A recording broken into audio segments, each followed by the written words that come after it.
Assalamu alaikum warahmatullahi wabarakatuh. So this is Sir Naseem Zulfikar, and right now I am solving the paper of first year chemistry, and the coaching center name is Time Collegiate. तो ये 28 जून को 2021 को exam हुआ था, और इसके जो paper है, इसके MCQs पेपर को मैं यहाँ पर सॉल्व करने जा रहा हूँ। तो फर्स्ट MCQ जिसका है, the aqueous solution of sodium carbonate is dash. तो सोडियम कार्बोनेट का एक्वस सोल्यूशन बेसिक नेचर का होता है, बिकॉज जब सोडियम कार्बोनेट की हाइड्रोलिसिस की जाएगी तो वो स्ट्रॉन्ग बेस की फॉर्मेशन होगी। Second, in the diagram shown the experiment of Graham's law of diffusion the white fumes of NH4Cl are formed at. इसके अमोनिया HCl से रिएक्शन करेगा तो NH4Cl बनेगा। अब अमोनिया के रेट ऑफ डिफ्यूजन ज़्यादा होती है HCl से, बिकॉज अमोनिया की मॉलिक्यूलर वेट कम है और HCl की ज़्यादा है। तो HCl थोड़ा सा ही मूव कर पाएगा, अमोनिया ज़्यादा मूव कर जाएगा। तो डी ऑप्शन यहाँ पर इसका करेक्ट होगा, जहाँ पर ये दोनों वाइट फ्यूम्स बनेंगे अमोनिया और HCl रिएक्शन करके। थर्ड है the total number of molecules in 3 moles of water. 3 मोल पानी में कितने होंगे, तो 6 का डबल, तो 6 का डबल 1.204, ठीक है। उसके बाद 3 टाइम्स करेंगे तो ये हमारे पास हो जाएगा 1.806 इंटू 10 की पावर 24। सी ऑप्शन करेक्ट हो जाएगा। Fourth, on omission of alpha particle uranium changes into dash. Alpha particle निकाल दोगे तो यूरेनियम जो है वो थोरियम में कन्वर्ट हो जाएगा, TH। पाँचवा है dipole moment of CO2 0, hence the bond angle is, तो लीनियर है, 180 डिग्री बॉन्ड एंगल होगा कार्बन डाइऑक्साइड का। Six, the E/M ratio for cathode rays is dash on the gas filled on the discharge tube. तो depend नहीं करती E/M ratio, तो independent होती है नेचर ऑफ गैस पर, कैथोड रेज के लिए जो E/M रेशियो है।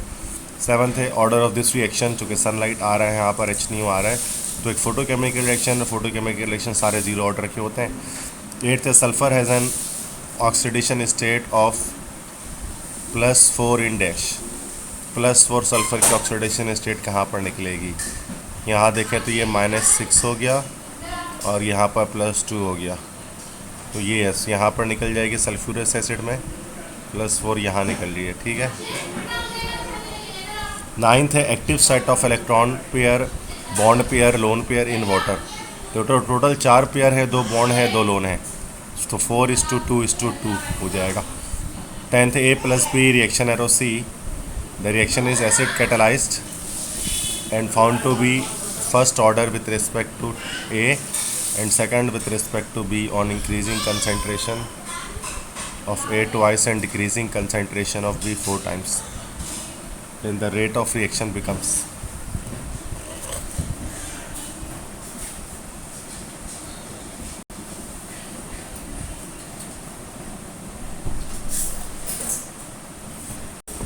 तो कह रहे हैं कि A+B रिएक्शन करके C बना रहा है और रिएक्शन एसिड कैटलाइज्ड है, और A के रेस्पेक्ट से फर्स्ट ऑर्डर है, B के रेस्पेक्ट से सेकंड ऑर्डर है। A की कंसंट्रेशन डबल कर दें और B की कंसंट्रेशन डिक्रीज़ कर दें 4 टाइम्स, और रेट ऑफ रिएक्शन में क्या इफेक्ट पड़ेगा। देखिए, जब A की कंसंट्रेशन डबल कर देंगे, A के रेस्पेक्ट से फर्स्ट ऑर्डर है, तो रेट ऑफ रिएक्शन भी डबल हो जाएगा, ठीक है। तो जबकि decreasing concentration of B 4 time, जबकि B की कंसंट्रेशन हम 4 टाइम कम कर दें, ठीक है, क्योंकि B के रेस्पेक्ट से हमारे पास सेकंड ऑर्डर का रिएक्शन है। जब 4 टाइम्स कम करेंगे तो हम असल में 8 टाइम्स कम हो रहा होगा ना, ये 8 टाइम्स कम हो रहा होगा, जिसकी वजह से फिर वो फर्स्ट ऑर्डर के ट्वाइस करने की वजह से ये 4 टाइम हो जाएगा। तो 4 टाइम बजाय 8 टाइम्स के जो है वो क्या होगा कि B की कंसनट्रेशन 4 टाइम कम करेंगे तो 8 गुना जो है वो इसी रेट ऑफ रिएक्शन डाउन हो जाएगा, लेकिन 8 नहीं 4 गुना होगा, बिकॉज वहाँ पर फर्स्ट ऑर्डर में डबल भी हो रहा है A के रेस्पेक्ट से, तो रिड्यूसेस 4 टाइम्स, ठीक है, बिकम्स 4 टाइम्स स्लोअर, 4 गुना जो है वो डाउन हो जाएगी। 11th है the bond length of carbon, single bond carbon is this and carbon triple bond carbon is this. The possible bond length of carbon double bond carbon is dash x। तो देखिए 1.54 और 1.20 इन दोनों के बीच में होगी वैल्यू, तो x की value, क्योंकि अब इसकी है ना, ट्रिपल बॉन्ड की सबसे कम होती है बॉन्ड लेंथ और सिंगल बॉन्ड की सबसे ज़्यादा, एक्स ग्रेटर देन 1.54 एंगस्ट्रॉम होगा, ग्रेटर देन तो नहीं हो सकता। एक्स इज लेस देन 1.20, 1.20 से कम भी नहीं हो सकता ये, ठीक है। एक्स इज जो है वो कह लें कि 1.20, x is less than 1.54 and greater than 1.20, x is less than 1.20 and greater than नहीं, ये सी ऑप्शन यहाँ पर हमारे पास करेक्ट हो जाएगा। 12th है 4 quantum number n equal to 2 and n equal to 1 electronic configuration can be written as. तो 2s2 यहाँ पर 2p हो जाएगा ये, ठीक है, n और l की वैल्यू के लिहाज से। 13 है विच सॉलिड इज़ द हार्डेस्ट, तो डायमंड जो है वो हार्डेस्ट होता है। 14 this ion is more strongly hydrated with water, सबसे स्ट्रांगली हाइड्रेटेड होगा जिसमें चार्ज सबसे ज़्यादा होगा। एल्यूमिनियम+3 मोर स्ट्रांगली हाइड्रेटेड होगा। नेक्स्ट है the energy profile diagram for an exothermic reaction is shown below. The energy of activation for this reaction in the presence of positive catalyst is dash. तो energy of activation यहाँ पर अगर हम देखें तो threshold energy हमारे पास, एक तो ये रिएक्टेंट की एनर्जी है 15 आ गई, ठीक है, और थ्रेशोल्ड एनर्जी इसकी कितनी हमारे पास है, जो है वो थ्रेशोल्ड एनर्जी हमारे पास इसकी 40 है, ठीक है। तो 40 हमारे पास इसकी थ्रेशोल्ड एनर्जी है, और in the presence of positive catalyst क्या होगा कि ये एनर्जी जो है वो हमारे पास डाउन हो जाएगी, 31 माइनस 15 हो जाएगी। तो 31 में से माइनस करेंगे 15 को, ये 16 आ जाएगा हमारे पास। तो 16 जूल होगी in the presence of positive catalyst. चूँकि कैटलिस्ट के प्रेजेंस में हमारे पास ये वाली जो है वो कर्व है वो ड्रॉ हो रही है, और ऊपर वाली जो कर्व ड्रॉ हो रही है in the absence of catalyst हमारे पास हो रही है। कैटलिस्ट क्या करेगा, एक्टिवेशन एनर्जी को डाउन कर देगा। 16 है the oxidation number of chromium in Cr2 7-2, तो +6 निकल जाएगा इसमें। 17 the oxidation state of oxygen in NO2O2 पर ऑक्साइड है, तो -1 आ जाएगी। 18 है colour of universal indicator in basic medium RPG, है ना, तो रेड पर्पल ग्रीन, तो पर्पल कलर होगा बेस पे। 19 the branch of chemistry which deals with the study of reaction rates is known as chemical kinetics. 20 है reaction with high activation energy, तो slow reaction होंगे, high activation energy होगी। तो 21 है the reaction which involves both oxidation and reduction reaction is called redox reaction. 22 है the rate of reaction increases as the reaction proceed, remain same as the reaction proceed, decreases as the reaction proceed, कम होता रहता है time के साथ साथ। 23 है for strong base and weak acid titration dash is often used as indicator. देखिए acid weak होगा तो सूरत में फेनोल्फथालीन को ही इस्तेमाल किया जाएगा। 24 HLN और H+IN yellow, Indian AMCAT behaviour of indicator. I don't know कि क्या है ये, इंडियन एमकेट शायद इंडिया के जो एम्स का सिलेबस होता है वहाँ से लिया गया। Acid is added in the above mentioned methyl orange indicator, the colour becomes dash.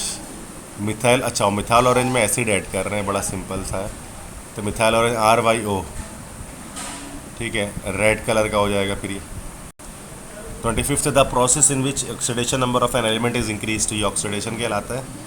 O-2 changes to O-1, this is, तो ये रिडक्शन हो गई है क्योंकि चार्ज कम हुआ है। Emission spectrum is obtained when electron jumps from, emission spectrum कब होगा, जब इलेक्ट्रॉन जंप हायर से लोअर पे करेगा, तो ये 4 से जब 2 पे जंप मारेगा, वरना सब में एब्जॉर्प्शन स्पेक्ट्रा जनरेट हो रहा होगा। 28 rain drops of spherical shape because the sphere has the least surface to volume ratio. 29 है 2 solids having the same crystal structure are called, 2 solid का अगर सेम स्ट्रक्चर हो अलग अलग, तो ये दैट इज़ कॉल्ड, 2 चीज़ें होती हैं, पॉलीमॉर्फिज्म और आइसोमॉर्फिज्म, ठीक है। तो यहाँ पर हमारे पास 2 सॉलिड्स हैं जिनके सेम क्रिस्टल स्ट्रक्चर है। तो एक तरीका क्या होता है, एक तो आइसोमॉर्फिज्म होती है और एक पॉलीमॉर्फिज्म होती है। आइसोमॉर्फिज्म में क्या होता है, 2 अलग अलग कंपाउंड का सेम स्ट्रक्चर होता है, तो यस आइसोमॉर्फस हो जाएगा ये।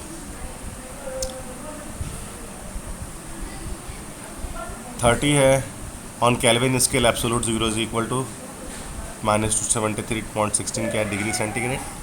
31 है the number of crystal system on the basis of unit cell is 7। 32 if absolute temperature increase to 4 times and pressure increase to 4 time, तो वॉल्यूम क्या हो जाएगा, तो वो बराबर हो जाएगा, रिमेन्स अनचेंज्ड, क्योंकि पॉल्स और चार्ट्स दोनों अप्लाई कर दे रहे हैं यहाँ पर।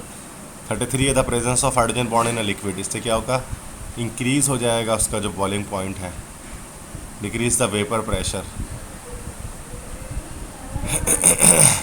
Decrease the boiling point, decrease the viscosity, cause no effect on physical property, नहीं वेपर प्रेशर को डिक्रीज कर देगा ये। 34 है ग्रेफाइट कंडक्ट इलेक्ट्रिसिटी ओनली पर parallel to its layer but not perpendicular। 35 है while considering the role of significant figure the simplified result of this is 3.10 है plus 14.367, ये हो गया 17.467। तो 2 डिजिट पर रोकना होगा, 3 डिजिट पर सॉरी रोकना होगा, तो ये 17.4 या 17.5 पे आके रुक जाएगा ये, ठीक है, डी ऑप्शन करेक्ट है। 36 this pair has a same empirical formula, तो ये सेम नहीं निकलेगा इसमें भी नहीं निकलेगा। C2H4O2 यहाँ पर सेम निकल जाएगा इसमें, ठीक है। 37 है certain process 500 joule of work is done on a system which gives of 200 joule of heat that change in internal energy of the system. तो ये जो है हमारे पास फर्स्ट लॉ ऑफ थर्मोडायनेमिक्स है, ठीक है। हम जानते हैं कि Q is equal to Q बराबर है डेल्टा E प्लस W के,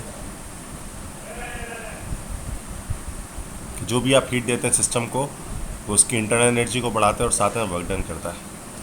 तो डेल्टा E हमें निकालना है, तो डेल्टा E बराबर हो गया हमारे पास किसके, ये बराबर हो गया Q माइनस वर्क डन के। अब यहाँ पर क्या कह रहे हैं कि in a certain process 500 joule of work is done on the system with gives of 200 joule of heat, तो माइनस का 200 हमारे पास ये हो गया हीट हो गया, चूँकि हीट निकल रही है तो माइनस में आ गया, और work is done on a system ये भी माइनस में आ जाएगा हमारे पास, तो ये हमारे पास हो जाएगा माइनस, देन फिर फॉर्मूले का माइनस है, देन माइनस का 500, ठीक है। तो ये माइनस माइनस प्लस हो जाएगा, तो प्लस का 500 माइनस का 200, तो 300 जूल प्लस का हमारे पास ये आंसर होगा। 38 है 10 calorie is equal to dash, तो 41.84 जूल के बराबर होगी। 39 if Kc is equal to 0.0194 and the calculated ratio of concentration of product and reactant is 0.116 dash reaction take place. Kc की वैल्यू 0.019 है, ये 0.011 है, तो Q की वैल्यू छोटी है, Kc की वैल्यू बड़ी है, ये रिएक्शन कैसा होगा, फॉरवर्ड डायरेक्शन में मूव कर रहा होगा। अच्छा N2 plus O2 it forms 2NO which is true, Kp Kc बराबर हो जाएंगे यहाँ पर, क्योंकि रिएक्टर और प्रोडक्ट के मोल बराबर हैं। 41 है which gives reaction very little product, जिसमें Kc की वैल्यू सबसे कम होगी, 10 की पावर -13 सबसे कम प्रोडक्ट यहाँ मिलेगा। 42 the equilibrium constant expression for the reaction this is Kc equal to product का की कंसनट्रेशन है, NO का 4 हो गया, और ये नहीं, यस ये हो गया यहाँ पर ऊपर, ठीक है, नोमिनेटर में, डिनोमिनेटर में भी ये ठीक है, ओके, यह टी ऑप्शन यहाँ पर करेक्ट है, it is the correct rate expression. 43 है 1s2 2s2 2p2, 2px पर डायरेक्ट 2 लगा दिया, तो ये होम स्टोन को असल में इसमें ब्रेक कर दिया गया, क्योंकि पहले px और py और pz पर सिंगल सिंगल लगेगा। तो ये सारे 43 MCQs हैं टाइम कॉलेजिएट के बच्चों, तो ये बाकी सेक्शन बी और सी भी आप देख सकते हैं, उसको आप खुद सॉल्व करने की कोशिश कीजिएगा। मैंने डिस्क्रिप्शन पर जो है PDF की लिंक दे दी है, वहाँ से डाउनलोड कर लीजिएगा, ज़्यादा से ज़्यादा अपने फ्रेंड्स के साथ शेयर करें। बेस्ट ऑफ लक आप तमाम बच्चों को अपने एग्जाम्स के लिए। जल्द मुलाकात होगी लेक्चर के साथ, तब तक के लिए इजाज़त दीजिए अपने टीचर सर नसीम जुल्फ़िकार को। अल्लाह हाफ़िज़।